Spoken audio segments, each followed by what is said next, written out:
easier.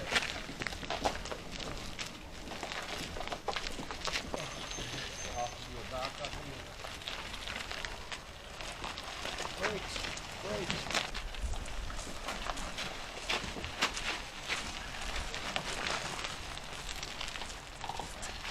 Everybody was working it.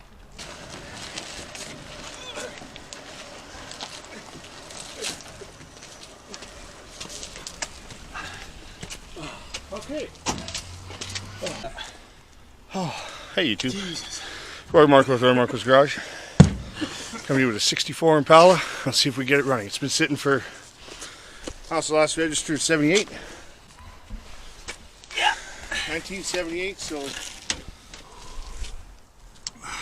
my brain isn't thinking. It's, looks like 1982 was the last registered year. So, will it run? We're going to try and get this old 64 Impala running here. So this is the car. I'll have to do a walk around on it. Okay, so here's a walk around on the 64 Impala. So the grill is like, yeah, it's, you know, it's like a 6 out of 10. It's not perfect. If you had a driver and you didn't have a grill, or you were building kind of a car that had patina, grill and bumper would be great for you. Headlight rings are okay. I think 3 of them are near mint, other than just some typical sandblasting. This hood piece is not so great, but I mean, like, again, if you were building just a car to drive, if you could get a new emblem here, the aluminum part would be okay. Fenders, nice thing about these fenders, they are nice and straight, but they do have rust holes, but they can be repaired. You know, this is not that bad. This stuff, it looks bad, but it's a repairable fender. So if a guy wanted some OEM fenders that he could repair. The doors are probably useless to anybody, unless you got a 4-door hardtop that you needed a door for. Other than that, they're pretty much junk. Same with glass. You know, they're all just 4-door hardtop pieces. The rockers are pretty rough on this car, inner and outer, and of course the quarter panels. Rockers, there you go, inner and outers, and floor sections would need to be done, and bracing. The if you notice on 4-door hardtops, and I mean they're bad for this anyway.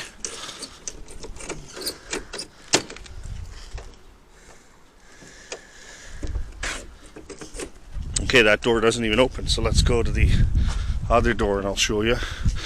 When you open the door, when you move it, the whole floor is moving, the seat's moving. There's not a lot holding that up there anymore, so all of that would have to be fixed. So I think the car, you know, if this was a 2-door hardtop in this condition, it'd be a fixable car. It'd be worth fixing, but this one, not so much. I have the outer trim here, that's not bad. The taillights, the guy who I got the car from wanted to keep those, and the trunk lid is pretty damaged, pretty roached, and same with the trim. The word Chevrolet is a savable piece. Other than that, all the trim on this is damaged. The floor in the trunk is surprisingly solid. It does have what looks to be some previous rust repair in common spots that these cars go. Looks like a soft spot up here and also down in your usual drops. And the outer wheel houses, these are some pieces I want to keep, like the jack and things like that, hood springs, so that all got, the rest I just threw in the garbage. This was all full of usual stuff, you know, just stuff that's been in the car for 40 years. Even the newspaper dates back to 1982, so it's pretty obvious this car was probably last driven in 82. Anyway, that's fine. It's got the spare, and it's pretty rotted, like trunk lip.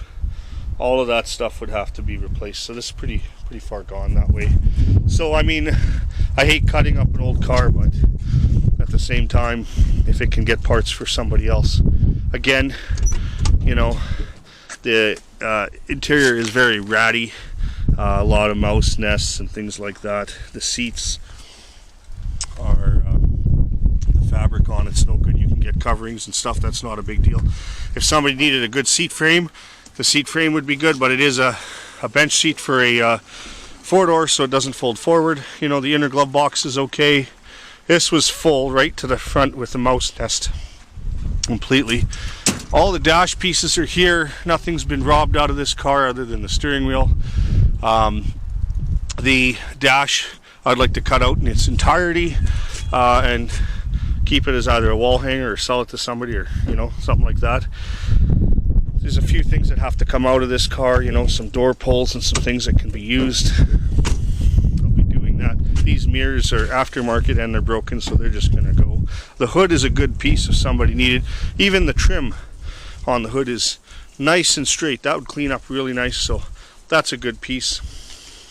And these wheels and tires I want to keep. These are reverse 14s, reverse chromes. They're a little rough, but I mean, that's cool stuff. White wall tires. These are really in bad condition. I mean, they're weather checked, but they hold air. Good set of rollers, good for setting up a hot rod or something like that. This fender's not bad, probably a little better than the other one, but still needs all the rust repair. But again, it's a very straight panel. So anyhow, that's the walk around and tour of the 64 Impala.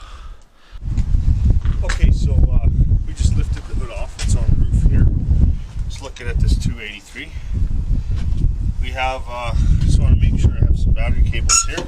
Looks like got a ground positive. So I can set a battery in here and see if it turns over. It seems to be,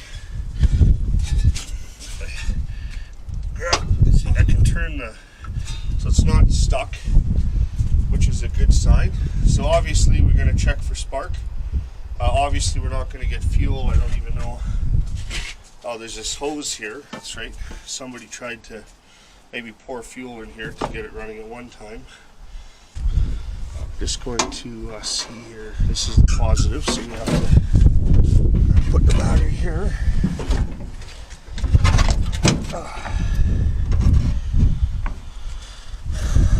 Okay. I'll crawl through the passenger side. Whoa.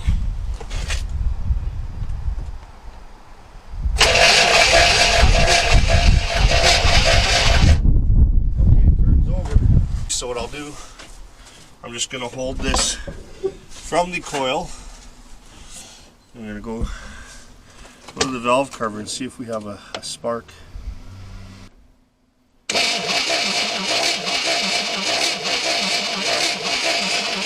It appears we don't have spark. Here I got the voltmeter, set the volts here. I'm just going to check just as a baseline how many volts we have at the battery.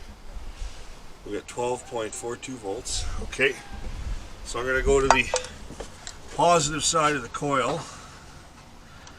Okay, you want to turn the key on there, Sandy? Okay, got 11.843. Now just turn it over and see if we have what we're turning over. Okay, yeah. Alright, so we have voltage going to the coil. So there's a good chance that the points and condenser need to be done. Thanks to Bumper to Bumper. If you ever need parts, check them out. I got points condenser. This is what we'll start with. So that's the points condenser combo, goes in the distributor. Okay. And if that doesn't work, I also have a new coil. So we'll check that out. So I'm just going to pull off the cap, do the points. We'll see if we can get this thing to get some spark and see if we can pour gas down the carburetor to get it running. If it does, I got another carburetor we can bolt onto this engine and see if it will run longer than a few seconds. Also, there's no coolant in this engine, so I'm not going to run it too long, because if it does run good, I do want to use it. So let's see if we can do that. Give you an idea, this car's been sitting for 40 years, or close to it anyway. You can see inside the cap actually looks pretty good, other than there's some spider webs and stuff. Look on the rotor, it's all dirty. I'm going to pull that rotor off. The rotor actually looks to be in pretty good shape, like there's no arcing or anything like that on it, which no brown, no burn spots. Even there's not a lot of corrosion on the inside of that cap, so that's good. I don't want to mix up the firing order, so I'm going to leave the cap just off to the side like this. Go ahead and change the points. Okay, so right out of the box, just put the points condenser unit in there, and we'll just check for spark and see if we have it. Okay, Sandy, crank it.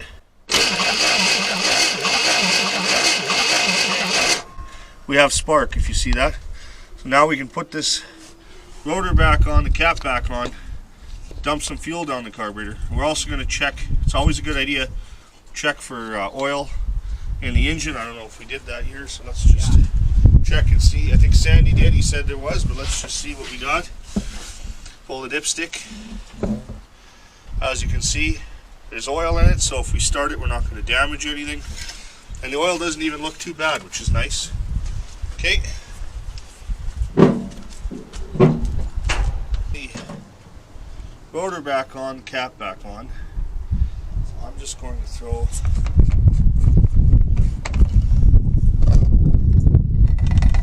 some fuel.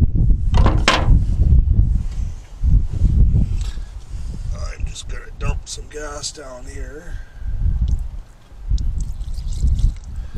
I know it's a bit excessive, but we'll see. Show fire. Sandy, do you want to hit the key or?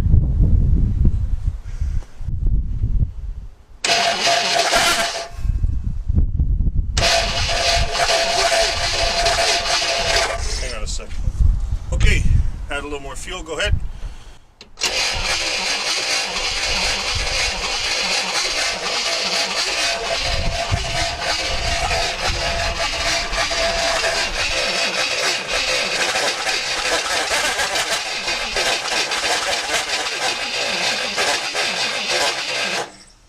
What happens on an engine that's been sitting for a while, the hydraulic lifters need to get oil to them.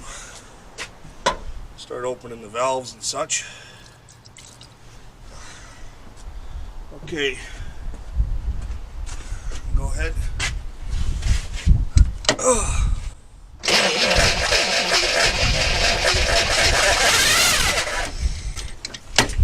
Ooh, love it. Okay. Try it again.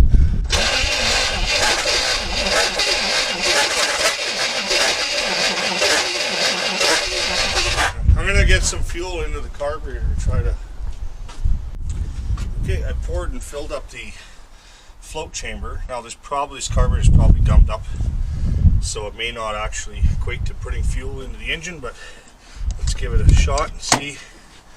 Obviously accelerator pump's not going to work. So go ahead and try it, Sandy.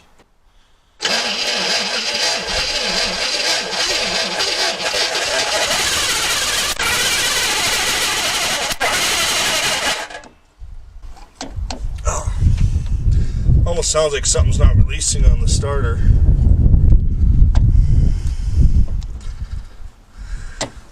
Try it again.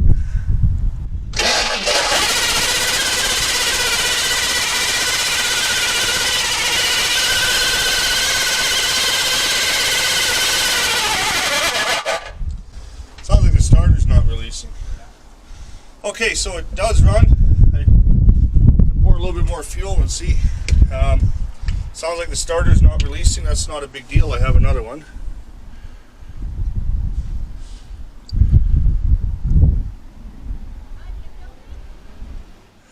Yeah.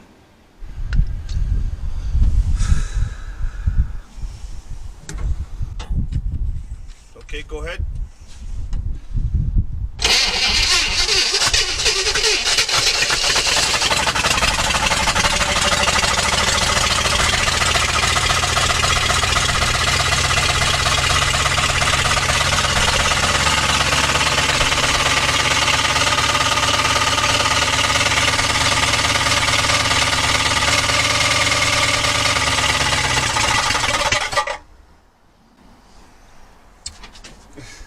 It sounds like a rod knock or something with the flex plate.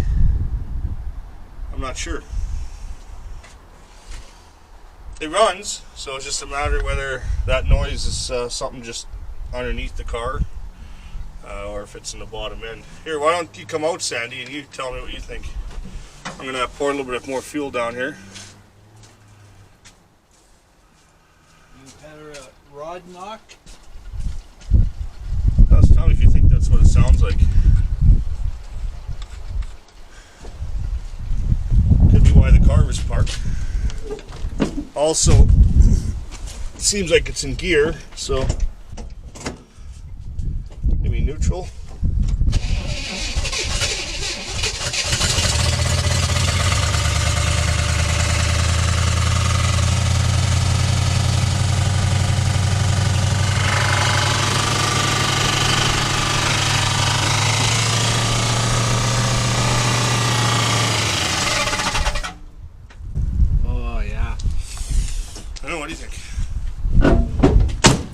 might sound like a rod knock.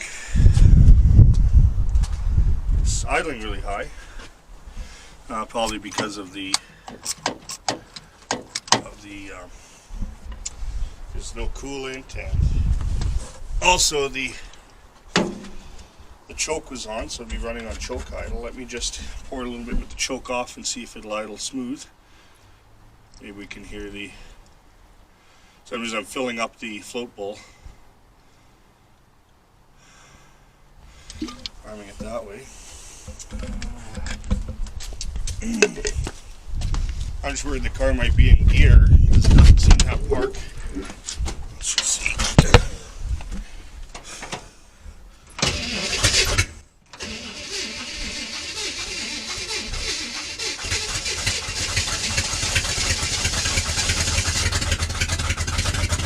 Oh.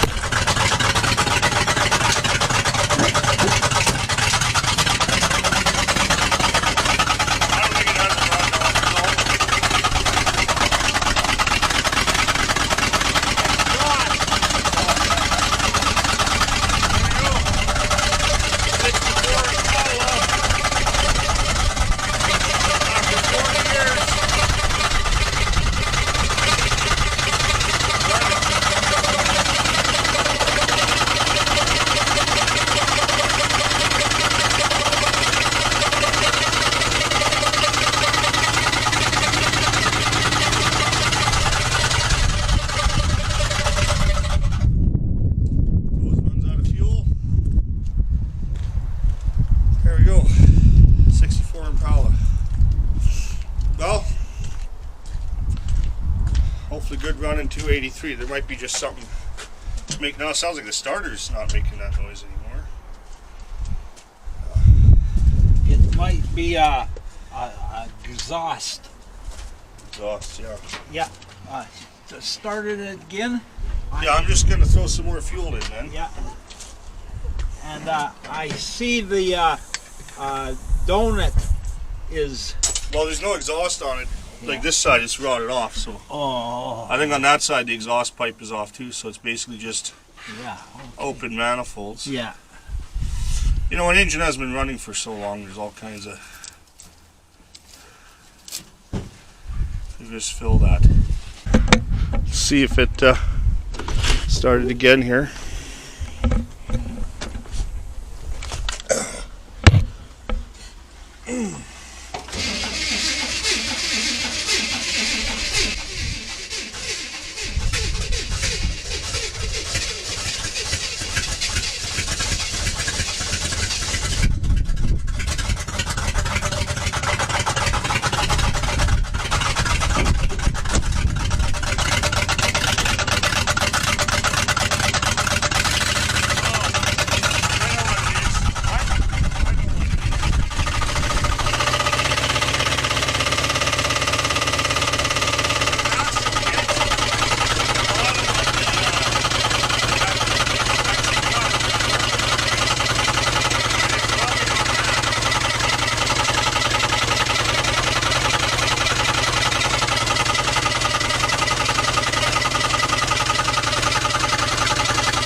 You never want to do that. Well, we don't want to run it too long anyway. I don't think we even have coolant in here. Oh, yeah. And I don't want to put just water in here because we live in a climate where that could freeze the block. So we'll leave it at that it's a success. And this 283 runs. So, right on. Alright, so what I'm going to do, I'm going to go underneath the car. I'm going to take off that pan that I think is making noise. And we'll see if it still makes that grinding or knocking noise. And see if the engine's okay. The shield that goes over the torque converter and flex plate had an imprint on the bottom that was pretty deep. And on the inside you can see where it's been rubbing against the flex plate and torque converter. Go underneath here and check here, show you. On the torque converter, all these little nubs are shiny from rubbing, and also the gear. So yeah, that's definitely was making some noise. So we'll start it now and see if it's quiet. While I'm under the car, I also want to note the condition of this thing. If you look, the transmission is probably okay in that, but if you look at the frame, it's pretty solid. But the floor, those are the rockers, and some of the critical bracing on the floor is completely separated. And the floor pans, I mean, this car could be fixable. I mean, could be fixed if you want to put new rockers and floor pans. But there's actually not a lot of rust holes in the floor. I have to say that the where your feet go in that, it's not like there's rust holes, but it is soft like here, where the body plug is. Soft there on the passenger side. And driver's side is a little worse than that.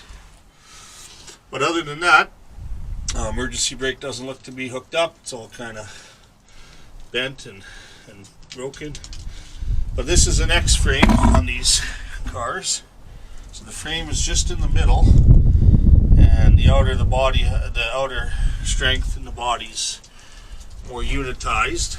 In that sense, it's got some strength in the rockers and things. So that's all the frame. So anyway, if I cut this car up and keep it, I want to keep the chassis because I have an idea. Other than that, the rest of it can go away unless somebody wants to save the car, although I would like to keep the engine and transmission for my Chevelle. I do notice I got a coolant leak on the engine. I think one of the frost plugs is probably leaking. I just filled it up with some coolant so I can see if I can run it longer, and hooked up a fuel line and fuel jug under the hood. Put a jerry can and a line off the fuel pump just to see if the fuel pump will pull fuel.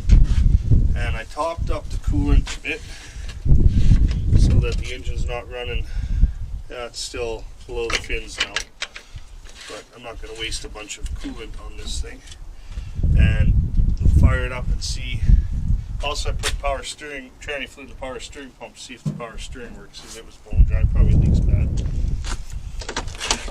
That's been sitting for 40 years, so a lot of things just leak over time. So pump it here. I don't know if the accelerator. Oh, look, fire there.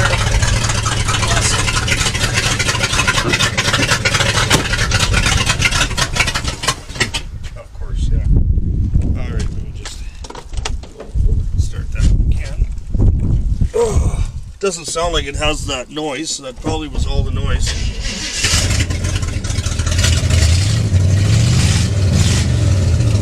This car even has a cold light.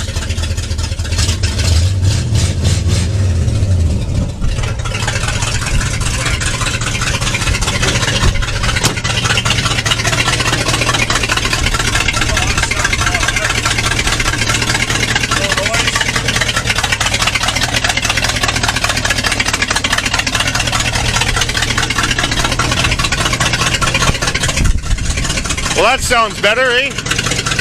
Awesome. So anyway, I'm going to move the car. I'm going to see if it moves here. Let me just put the camera in a location, and we'll see if it'll move.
There you have it.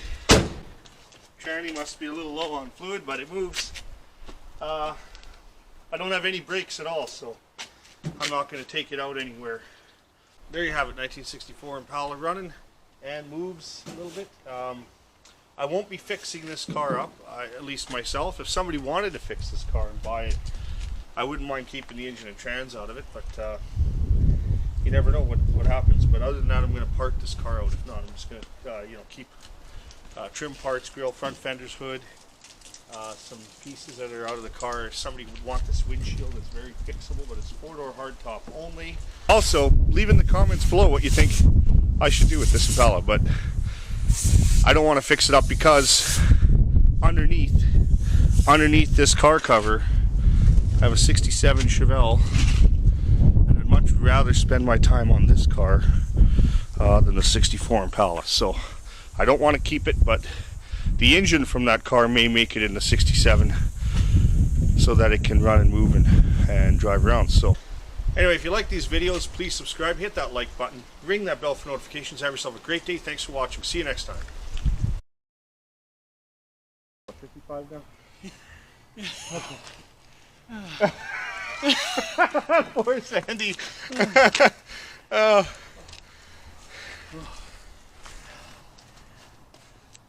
Now you just gotta push it into the Need a break? Oh, yeah.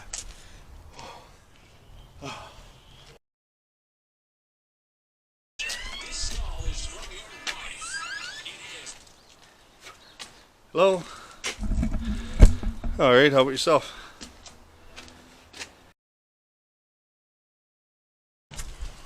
Oh. Craig was driving around on it with a wasp nest inside. Right? With a wasp nest.